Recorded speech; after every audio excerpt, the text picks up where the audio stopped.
മുട്ട ചേർക്കാത്ത ഒരു മോയിസ്റ്റ് ആയിട്ടുള്ളൊരു ഡേറ്റ്സ് ചോക്ലേറ്റ് കേക്കിൻ്റെ റെസിപ്പി നോക്കാം കേട്ടോ. ബാക്കി വന്ന മാവ് ഞാനൊരു മൈക്രോവേവ് സേഫ് മഗ്ഗിലും കൂടെ ഒഴിച്ചു വെച്ചിരുന്നു നമ്മുടെ കുട്ടിക്കുറുമ്പന് വേണ്ടിയിട്ട്.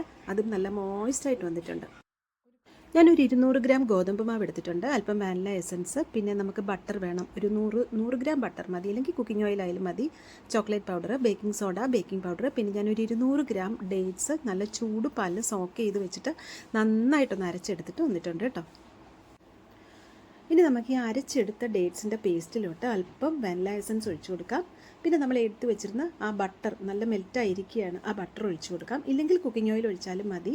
എന്നിട്ട് ഇതെല്ലാം കൂടെ നന്നായിട്ടൊന്ന് മിക്സ് ചെയ്ത് മാറ്റി വെച്ചേക്കാം. ഇനി ഒരു 200 ഗ്രാം ഗോതമ്പ് മാവ് എടുക്കാം. 200 ഗ്രാം ഗോതമ്പ് മാവിന് 2 ടേബിൾ സ്പൂൺ കൊക്കോ പൗഡറാണ് കണക്ക് കേട്ടോ. കൊക്കോ പൗഡർ എന്ന് പറയുന്നത് നമ്മുടെ ചോക്ലേറ്റ് പൗഡർ. പിന്നെ നമുക്ക് വേണം, നിങ്ങൾക്ക് ഇഷ്ടമുണ്ടെന്നുണ്ടെങ്കിൽ ഒരു ടേബിൾ സ്പൂൺ ഇട്ട് കൊടുത്താലും കുഴപ്പമൊന്നുമില്ല. ഇനി അതിലേക്ക് ഒരു 1/2 ടേബിൾ സ്പൂൺ ബേക്കിംഗ് പൗഡർ ഇട്ട് കൊടുക്കാം, ഒരു 1/4 ടേബിൾ സ്പൂൺ ബേക്കിംഗ് സോഡ ഇട്ട് കൊടുക്കാം. ഇതെല്ലാം കൂടെ നന്നായിട്ടൊന്ന് മിക്സ് ചെയ്തതിന് ശേഷം നമ്മൾ എടുത്തു വെച്ചിരുന്ന ഡേറ്റ്സിൻ്റെ പേസ്റ്റ് ഇല്ലേ, ഡേറ്റ്സും ബട്ടറും എല്ലാം കൂടെ മിക്സ് ചെയ്ത് വെച്ചിരുന്ന പേസ്റ്റ് അങ്ങോട്ട് ഒഴിച്ചു കൊടുക്കാം. നന്നായിട്ടൊന്ന് ഇളക്കിയതിന് ശേഷം അല്പം കട്ടി കൂടുതലാണ്, അത് നമ്മുടെ കേക്കിൻ്റെ ആ ബാറ്ററിൻ്റെ പരുവത്തിൽ കൊണ്ടുവരാൻ വേണ്ടി ഒരല്പം പാലൊഴിച്ചു കൊടുത്ത് കേക്കിൻ്റെ ബാറ്ററിൻ്റെ പരുവത്തിൽ കൊണ്ടുവരാം. ബാറ്ററിൻ്റെ കൺസിസ്റ്റൻസി കറക്റ്റ് ആക്കിയതിന് ശേഷം ഒരു കേക്ക് ട്രേയിൽ നമ്മൾ ബട്ടർ പേപ്പർ വെച്ച് കൊടുത്തതിന് ശേഷം അതങ്ങോട്ട് ഒഴിച്ചു കൊടുത്തു.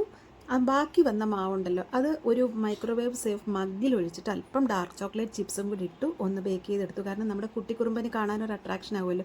ഇന്നിപ്പം ഞാനിത് ഓവനിലാണ് കേട്ടോ ബേക്ക് ചെയ്തെടുക്കുന്നത്. 160 ഡിഗ്രി സെൽഷ്യസിലാണ് ഇത് ബേക്ക് ചെയ്തെടുത്തത്. ഒരു 25 മിനിറ്റ്. നല്ല മോയിസ്റ്റായിട്ടുള്ള കേക്കാണ്. മഗ്ഗിൽ ഒഴിച്ചതും വളരെ മോയിസ്റ്റായിട്ട് നമ്മുടെ കുഞ്ഞു കുട്ടിക്കുറുമ്പൻ അത് കഴിച്ച് കഴിഞ്ഞപ്പോഴത്തേക്ക് ആ സുഖത്തിൽ അങ്ങ് വീണുപോയി. അപ്പോൾ നിങ്ങളിത് ഒന്ന് ട്രൈ ചെയ്ത് നോക്കിയിട്ട് അഭിപ്രായം എന്താണെന്ന് വെച്ചാൽ അറിയിക്കാൻ മറക്കല്ലേ.